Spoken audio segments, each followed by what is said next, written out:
Kisah sahabat Nabi Thalqah bin Ubaidillah. Thalqah memeluk Islam. Thalqah bin Ubaidillah adalah salah seorang sahabat yang dijamin masuk surga oleh Nabi Muhammad SAW. Thalqah lahir di Mekah 28 tahun sebelum hijrah. Ia berasal dari keluarga kaya dan terpandang di kalangan kaum Quraisy. Ayahnya bernama Ubaidillah bin Utsman, sedangkan ibunya bernama As-Sabbah binti Abdillah. Ibunya ini akhirnya masuk Islam, meskipun ketika awal-awal Thalqah memeluk Islam, ia sangat membencinya. Thalqah memiliki beberapa istri antara lain Su'dah binti Auf, Ummu Kulsum binti Abu Bakar, dan Hamnah binti Jahish. Ia juga memiliki putra dan putri jumlahnya 14 orang, di mana anak laki-lakinya diberi nama dengan nama-nama nabi seperti Muhammad, Imran, Ismail, Isa, Musa, dan lain-lain. Thalqah juga dikenal dengan sebutan Abu Muhammad. Hal itu karena anak pertamanya bernama Muhammad. Ayah Thalqah meninggal pada masa jahiliyah. Sejak usia 15 tahun, Thalqah mulai ikut kafilah-kafilah dagang. 1 tahun setelah ia mulai berdagang, pada usia 16 tahun, Thalqah ikut kafilah dagangnya pergi ke negeri Syam. Sesampainya di wilayah Busra, sebuah kota di wilayah Syam, ada seorang pendeta Nasrani sedang berdiri di dekat sebuah pintu. Ia mencari tahu kafilah-kafilah dagang yang berasal dari Mekah. Setiap kafilah dagang masuk, pendeta itu berdiri dan mengatakan, "Wahai para pedagang, siapa di antara kalian yang berasal dari tanah haram Mekah?" Thalqah yang mendengar hal itu mendekati sang pendeta dan menjawab, "Saya berasal dari Mekah." "Sudahkah muncul di tengah-tengah kalian orang yang bernama Ahmad?" "Ahmad yang mana?" "Ahmad bin Abdullah bin Abdul Muthalib. Bulan ini akan muncul seorang nabi terakhir. Kelak ia akan hijrah dari negerimu ke negeri berbatu-batu hitam yang banyak pohon kurmanya. Ia akan pindah ke negeri yang subur makmur dan memancarkan air dan garam. Sebaiknya engkau segera menemuinya, wahai anak muda." Thalqah menangkap informasi dari sang pendeta itu dengan jeli. Ucapan sang pendeta tadi sangat membekas di benak Thalqah. Ia pun pulang ke Mekah mendahului kafilah dagangnya untuk mencari tahu tentang nabi yang baru muncul itu.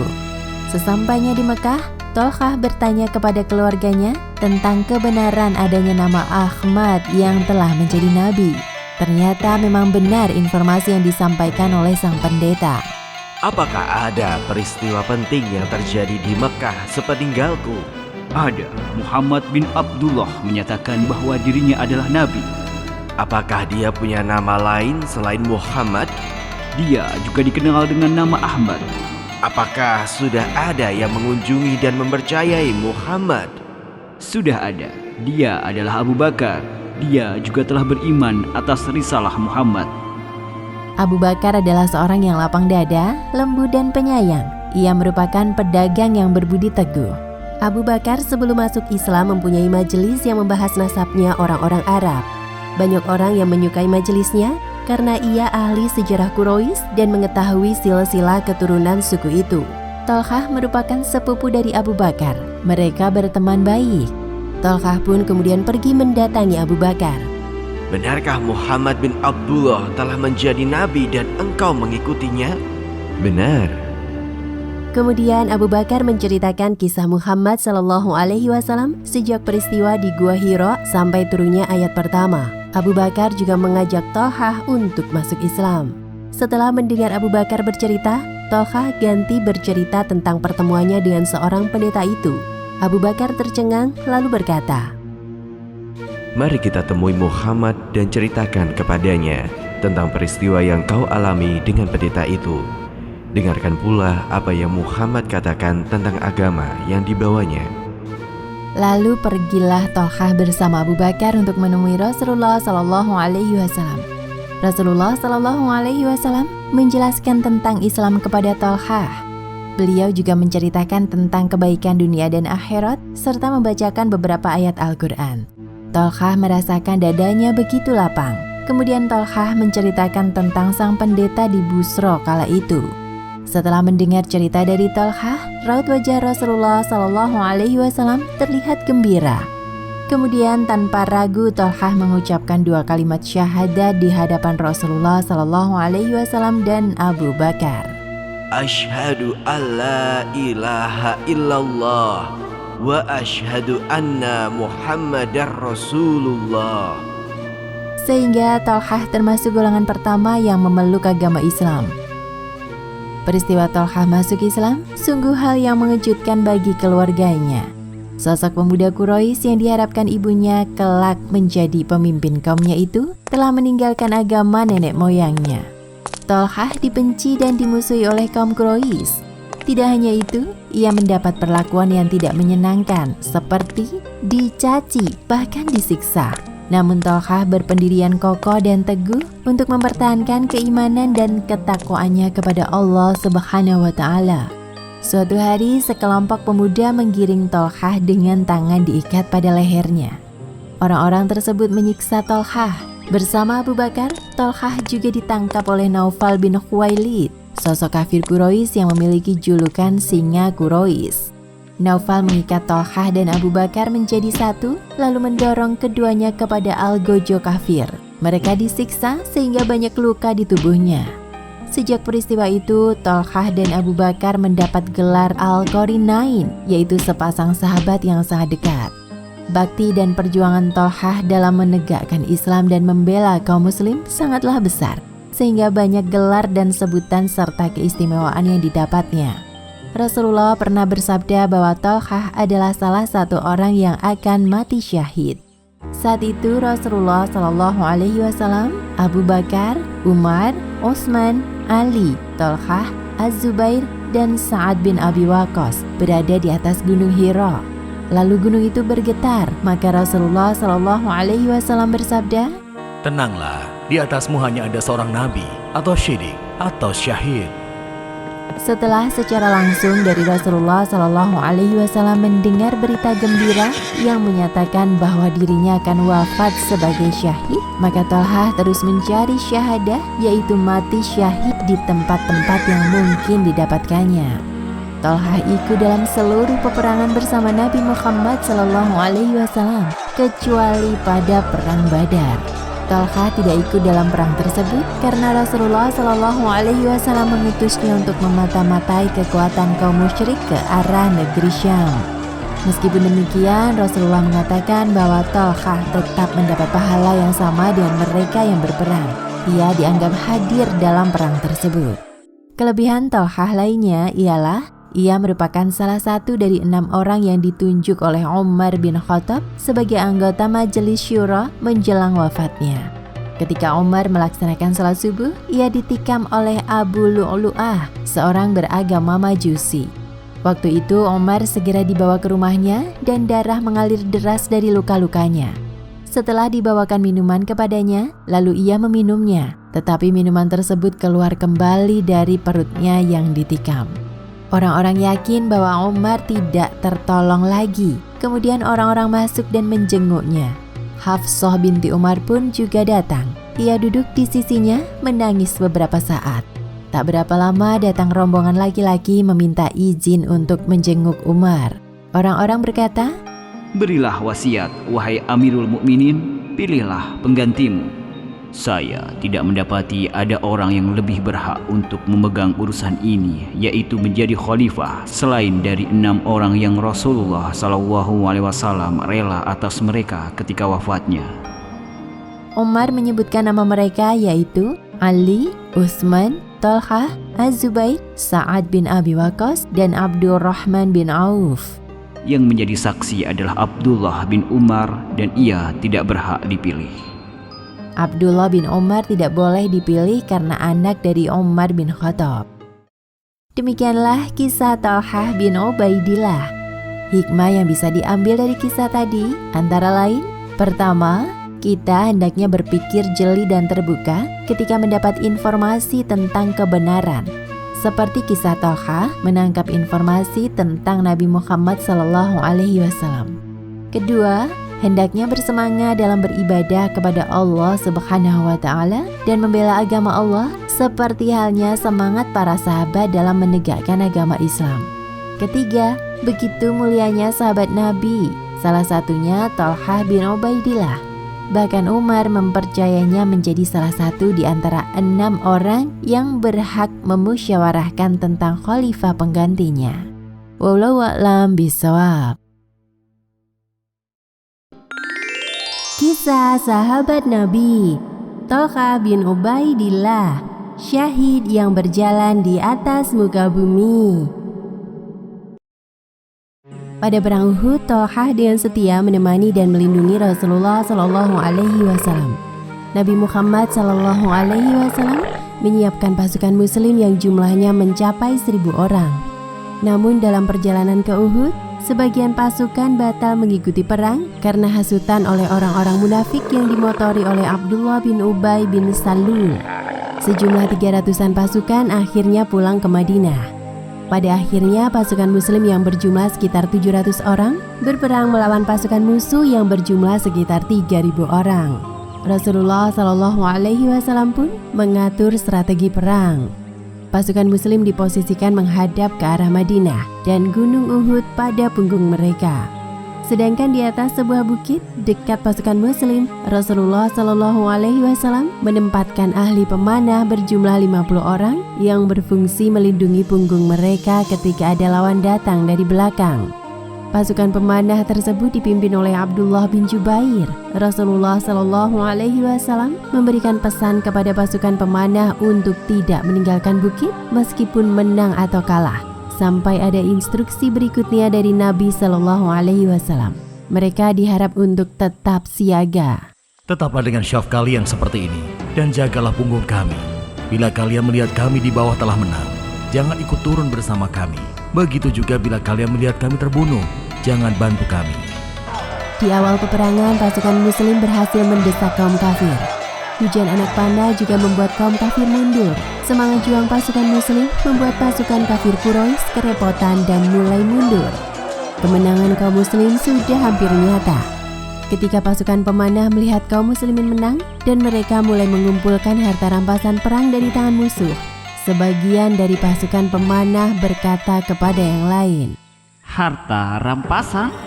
Harta rampasan? Kawan-kawan telah menang. Apa yang kita tunggu? Abdullah bin Jubair mengingatkan mereka dengan perintah Rasulullah Shallallahu Alaihi Wasallam sebelumnya. Apakah kalian lupa terhadap apa yang disabdakan Rasulullah Shallallahu Alaihi Wasallam? Namun mayoritas pasukan pemanah tidak menghiraukan peringatan tersebut.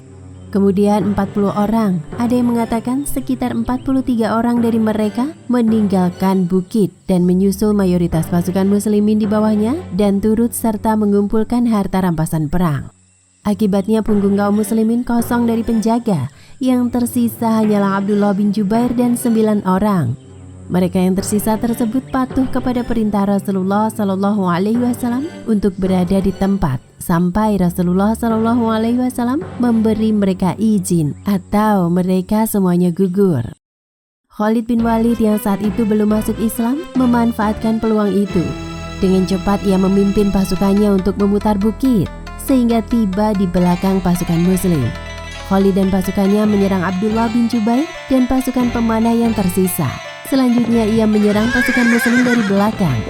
Pasukan berkuda Khalid berseri sehingga kaum musyrik yang kalah mengetahui bahwa keadaan telah berubah. Maka mereka kembali menyerang kaum muslimin. Kaum muslimin terjepit di antara dua kekuatan orang-orang musyrikin dari depan dan belakang. Saat itu barisan kaum muslim terpecah dan kocar-kacir. Tekanan kuat terjadi di sekitar Rasulullah Shallallahu Alaihi Wasallam. Thalhah adalah orang pertama yang berada di samping Nabi Muhammad Sallallahu Alaihi Wasallam ketika beliau terluka.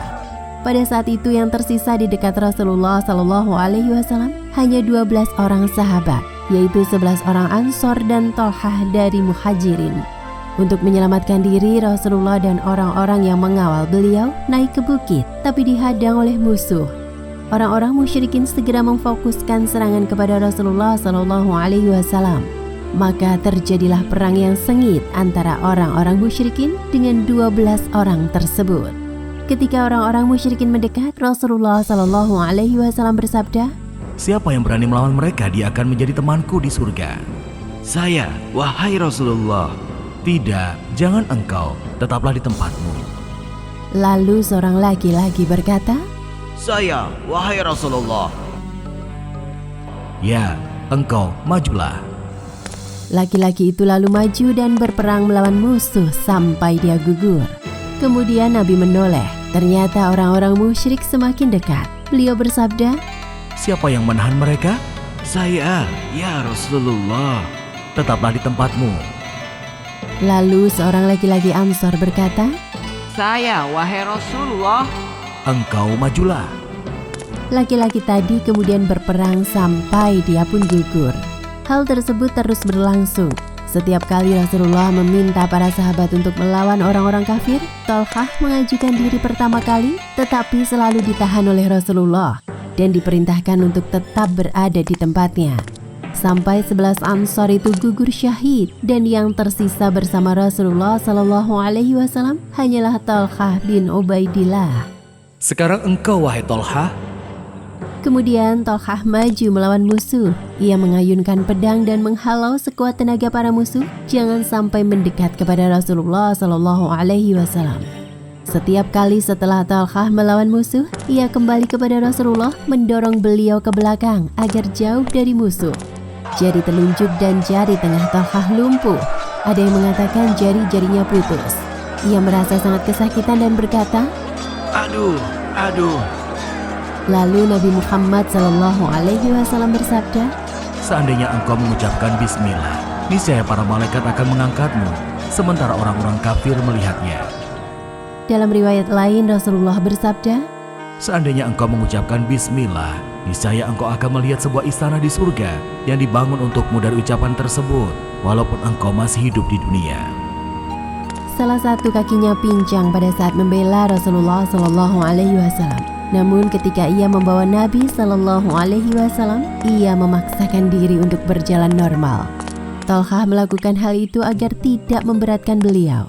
Dipapahnya Rasulullah dengan salah satu tangannya dan tangan satunya memegang pedang. Karena pemaksaan ini kaki Tolhah malah sembuh dan tidak pincang lagi.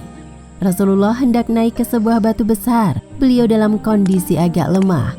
Selain itu, beliau juga memakai 2 baju besi yang ternyata cukup berat sehingga beliau agak kesusahan untuk naik. Ketika Rasulullah berusaha untuk naik, Tolhah duduk dan menjadikan dirinya sebagai pijakan Rasulullah Shallallahu Alaihi Wasallam agar beliau bisa naik. Disandarkan tubuh Rasulullah Shallallahu Alaihi Wasallam. Gigi depan Rasulullah Shallallahu Alaihi Wasallam patah dan wajah beliau terluka. Dengan tubuh yang penuh luka dan menahan kesakitan, bahkan nyaris tak kuasa menahan pingsan, Tolhah kembali menyerang musuh sampai dia berhasil mengusir dan mengalahkan beberapa orang kafir. Abu Bakar dan Abu Ubaidah bin Jarrah yang berada agak jauh dari Rasulullah Shallallahu Alaihi Wasallam tak lama kemudian mendekati Rasulullah. Namun Rasulullah berseru, Tinggalkan aku, bantulah Tolhah, kawan kalian. Keduanya bergegas mencari Tolhah dan saat ditemukan Tolhah dalam keadaan pingsan. Tubuhnya berlumur darah, banyak luka tebasan pedang, tusukan lembing dan lemparan panah. Mereka mengira Tolhah telah gugur, tapi ternyata ia masih hidup. Maka dari itu Tolhah diberi gelar syahid yang hidup oleh Rasulullah Shallallahu Alaihi Wasallam. Barang siapa ingin melihat seorang syahid berjalan di atas muka bumi, hendaklah ia melihat kepada Tolhah bin Ubaidillah. Sejak itu jika orang-orang membicarakan tentang perang Uhud di hadapan Abu Bakar, maka Abu Bakar selalu menyahut, Hari itu semuanya milik Tolhah. Allah berfirman dalam surat Al-Ahzab ayat 23. Di antara orang-orang mukmin itu ada orang-orang yang menepati apa yang telah mereka janjikan kepada Allah, dan di antara mereka ada yang gugur, dan di antara mereka ada pula yang menunggu-nunggu, dan mereka sedikit pun tidak mengubah janjinya. Saat itu para sahabat meminta orang Arab Badui bertanya kepada Nabi Sallallahu Alaihi Wasallam tentang ayat yang telah dibacanya. Para sahabat merasa sangat segan kepada Rasulullah sehingga mereka tidak berani bertanya. Maka orang Badui itu bertanya kepada Nabi Sallallahu Alaihi Wasallam, tetapi beliau berpaling darinya. Dan orang Badui itu kembali bertanya, lalu Nabi SAW berpaling lagi darinya. Kemudian Thalhah muncul dari balik pintu masjid yang pada saat itu ia memakai pakaian hijau. Ketika Rasulullah SAW melihatnya, beliau bersabda, Di mana orang yang bertanya tentang siapa yang telah gugur? Saya, wahai Rasulullah. Orang ini termasuk orang-orang yang telah gugur. Rasulullah mengisyaratkan Thalhah termasuk orang yang gugur di jalan Allah. Ia menepati janjinya kepada Allah Subhanahu wa Ta'ala. Di perang Uhud, Thalhah melindungi Rasulullah SAW dengan segenap kekuatan yang dimilikinya, bahkan pada saat-saat sulit dan menakutkan. Tubuhnya penuh luka dan akhirnya cacat karena jari-jari tangannya terpotong atau lumpuh. Demikian kisah Thalhah bin Ubaidillah radhiyallahu anhu. Hikmah yang bisa diambil dari kisah tadi antara lain, pertama, betapa buruk fitnah harta dan kekayaan seperti peristiwa para pemanah yang tergiur oleh harta rampasan perang sehingga menghantarkan pada kekalahan. Kedua, para sahabat sangat menyayangi Rasulullah, melindunginya dengan segenap jiwa bahkan nyawa, seperti semangat Thalhah bin Ubaidillah. Ketiga, sungguh luar biasa perjuangan para sahabat dalam menegakkan agama Allah. Hendaknya kita mengikutinya. Wallahu a'lam bishawab. Kisah sahabat Nabi Thalhah bin Ubaidillah. Akhir hayat Thalhah sang pemurah. Thalhah bin Ubaidillah adalah seorang sahabat Nabi yang memiliki bakti dan perjuangan luar biasa dalam membela agama Allah. Tidak hanya itu, ia juga dikenal sebagai pribadi yang berhati mulia. Thalhah dikenal sebagai seorang yang membela saudara-saudaranya dan berbaik sangka kepada mereka. Pada waktu itu, seorang laki-laki datang menemui Thalhah lalu berkata, Apa pendapatmu tentang orang Yaman itu? Apakah dia telah mengetahui hadis Rasulullah SAW? Kami mendengar banyak hal darinya yang tidak kami dengar dari kalian. Orang Yaman yang dimaksud laki-laki tersebut adalah Abu Hurairah. Thalhah memberikan pembelaan kepada Abu Hurairah dan berkata, Jika dia mendengar dari Rasulullah SAW apa yang tidak kami dengar, hal itu tidak saya ragukan. Saya akan kabarkan kepadamu, sesungguhnya kami ini orang-orang yang memiliki rumah. Sedangkan orang yang engkau maksud itu adalah orang miskin yang tidak memiliki harta. Dia selalu berada di pintu rumah Rasulullah SAW, maka jangan heran kalau dia mendengar apa yang tidak kami dengar. Apakah engkau mendapati seseorang yang memiliki kebaikan berdusta atas nama Rasulullah SAW? Dari peristiwa itu ada hikmah yang bisa dipahami, yaitu agar kita berbaik sangka kepada para ulama. Mereka adalah orang-orang yang menjaga dan membela agama Islam serta menyampaikan risalah Nabi SAW. Maka dari itu hendaknya kita mengakui kedudukan dan kehormatan para ulama. Thalhah juga dikenal sebagai sosok yang dermawan. Suatu hari Thalhah mendapatkan harta yang sangat banyak sepulang dari Hadramaut, sebuah lembah di Yaman. Ia mendapat keuntungan sebanyak 700.000 dirham. Malam harinya Thalhah tidak bisa tidur. Ia merasa gelisah dan risau. Ummu Kulsum binti Abu Bakar istrinya bertanya kepadanya, "Ada apa denganmu wahai suamiku?" Dari tadi saya berpikir, saya berkata dalam hati, apa kira-kira yang diduga oleh seorang laki-laki kepada Robnya di mana ia bermalam, sedangkan di rumahnya terdapat harta sebanyak ini? Apakah engkau melupakan sahabat-sahabat karibmu? Jika pagi tiba, siapkan nampan dan piring, lalu bagikan harta itu kepada mereka. Semoga Allah merahmatimu. Pagi harinya, Thalhah lalu membagikan hartanya kepada orang-orang Muhajirin dan Ansor. Kemudian istrinya datang. "Wahai Abu Muhammad, apakah kami tidak mendapatkan bagian dari harta tersebut?" Engkau dari mana saja tadi? Yang tersisa itu bagianmu. Lalu Ummu Kulsum mengambilnya dan ia melihat kantong itu berisi kurang lebih 1000 dirham. Dalam riwayat lain dikisahkan dari Su'dah binti Auf. Suatu hari Su'dah datang menemui Thalhah. Ia terlihat lesu sehingga Su'dah bertanya kepada Thalhah, "Ada apa dengan dirimu wahai suamiku? Apakah ada sesuatu yang membuat curiga kepada keluargamu?" Tidak ada, demi Allah, engkau adalah sebaik-baik kawan bagi seorang muslim. Namun, harta yang ada padaku itulah yang membuatku seperti ini. Apa yang merisaukanmu? Bagikan saja kepada kaummu. Mendengar saran dari istrinya, Tolhah lalu memanggil pelayan untuk menyiapkan hartanya. Setelah beberapa orang telah terkumpul, Tolhah membagikan harta itu kepada mereka. Setelah melakukan itu, Tolhah bersyukur karena telah mengeluarkan hartanya. Selang beberapa waktu, sudah menemui pelayannya dan bertanya, berapa yang dia bagikan kepada orang-orang? 400.000 dirham. Pada masa pemerintahan Khulafaur Rasyidin, terjadi suatu peristiwa yang menghebohkan kaum muslimin, yaitu terbunuhnya Khalifah Utsman bin Affan. Utsman terbunuh dalam keadaan membaca Al-Quran. Utsman wafat pada tahun 35 Hijriah. Selanjutnya Ali bin Abi Thalib terpilih menjadi khalifah. Sebagian sahabat menuntut Ali agar menangkap pembunuh Utsman bin Affan. Di antaranya adalah Tolhah dan Zubair. Akan tetapi, Ali belum bisa melakukan apa-apa. Ali menyampaikan alasannya bahwa kelompok pembangkang itu memiliki kekuatan besar dan tidak mungkin tuntutan tersebut dilakukan sekarang. Selain itu masih sulit menentukan siapa saja para pelaku karena mereka sudah bercampur baur bersama tentara kaum muslimin. Pada waktu itu para ummahatul mukminin menunaikan haji di tahun 35 Hijriah. Saat mereka hendak pulang ke Madinah, sampailah kabar tentang terbunuhnya Utsman bin Affan. Maka mereka menetap sementara di Mekah. Tolhah dan Zubair meminta izin kepada Ali untuk pergi ke Mekah. Ali mengizinkan mereka berdua, kemudian mereka berdua berangkat ke Mekah diikuti oleh banyak orang. Berkumpullah para tokoh dari kalangan sahabat. Mereka hendak pergi kepada istri-istri Nabi, di antaranya Ummul Mukminin Aisyah dan Hafsah di Mekah. Sesampainya di Mekah, mereka mengadu tentang keinginan segera menangkap pembunuh Utsman kepada Aisyah dan meminta bantuan Aisyah. Akhirnya pihak Aisyah, Tolhah dan Zubair beserta rombongannya memutuskan untuk mencari para pembunuh Utsman. Setelah berunding diputuskan untuk berangkat ke Basrah, Irak dengan pertimbangan karena para pembunuh Utsman sebagian ada yang lari ke sana.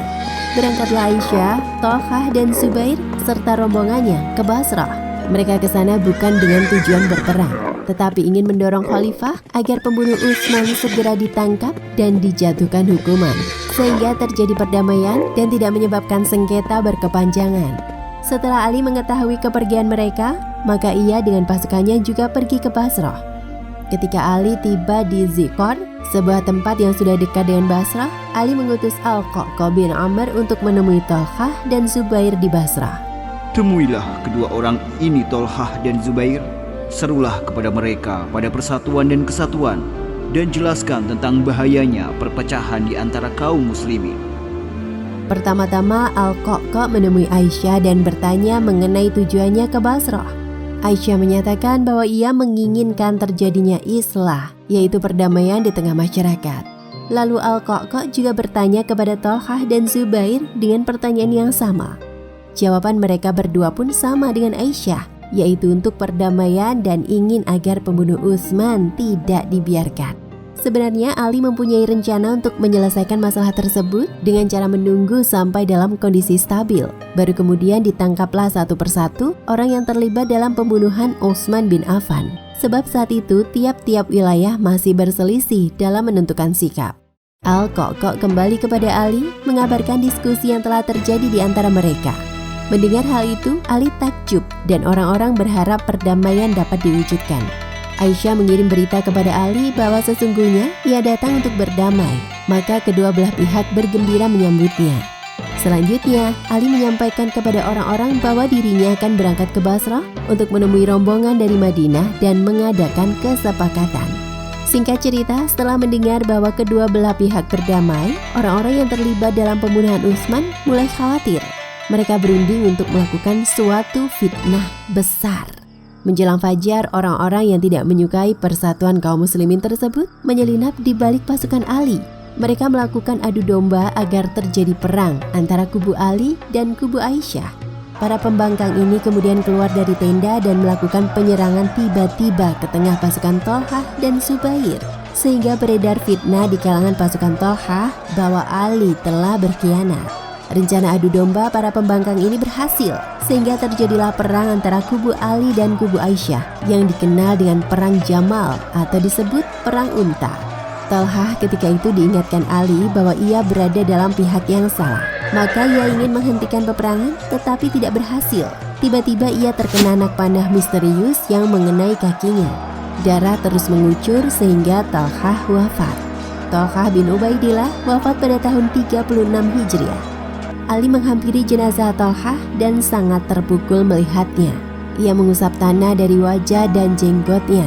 Lalu Ali berkata, "Semoga rahmat Allah kepadamu, wahai Talhah bin Ubaidillah. Sungguh menyedihkan bagi saya melihat engkau terbunuh di bawah kolong langit, di bawah bintang-bintang. Sungguh, saya mengadukan kesedihan ini kepada Allah Subhanahu wa Ta'ala. Demi Allah, saya berangan-angan seandainya saya 20 tahun lalu sudah meninggal dunia." Demikian kisah Talhah bin Ubaidillah radhiyallahu anhu. Hikmah yang bisa diambil dari kisah tadi antara lain: pertama, kita dapat meneladani sifat Talhah yang murah hati dan dermawan, gemar bersedekah dan menolong sesama. Kedua, sebaiknya berhati-hati dalam mengambil keputusan ketika situasi tidak baik, agar selamat dari fitnah dan keburukan.